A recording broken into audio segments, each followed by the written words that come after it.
Welcome to our channel. Today we how to cancel your side hustle account, easy tutorial step by step clearly. To begin, log into your side hustle account using your registered email and password. Once you're logged in, navigate to your account settings. Look for the option labeled Account Management or Subscription. Click on that option to access your account details.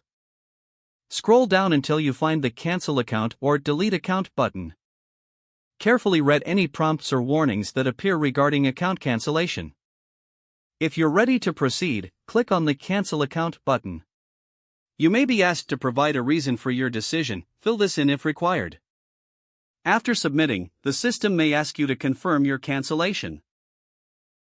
Follow the on-screen instructions to complete the cancellation process. Once confirmed, you should receive a notification or email regarding the successful cancellation.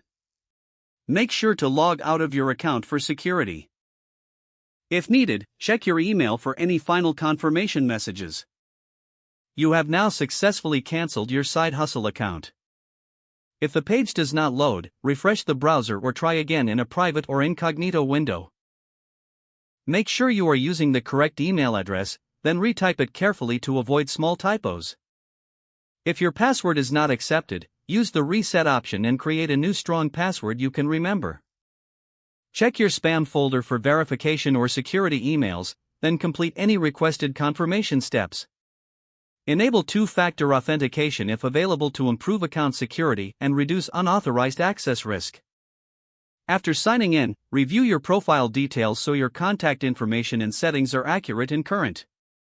If you see an error message, note it down and try again after restarting your device and internet connection. Log out when you finish, especially on shared devices, to keep your account and payment information secure. If the page does not load, refresh the browser or try again in a private or incognito window. Make sure you are using the correct email address, then retype it carefully to avoid small typos. If your password is not accepted, use the reset option and create a new strong password you can remember. Check your spam folder for verification or security emails, then complete any requested confirmation steps. Enable two-factor authentication if available to improve account security and reduce unauthorized access risk. After signing in, review your profile details so your contact information and settings are accurate and current. If you see an error message, note it down and try again after restarting your device and internet connection. Don't forget to like this video and subscribe to our channel for more step-by-step tech guides.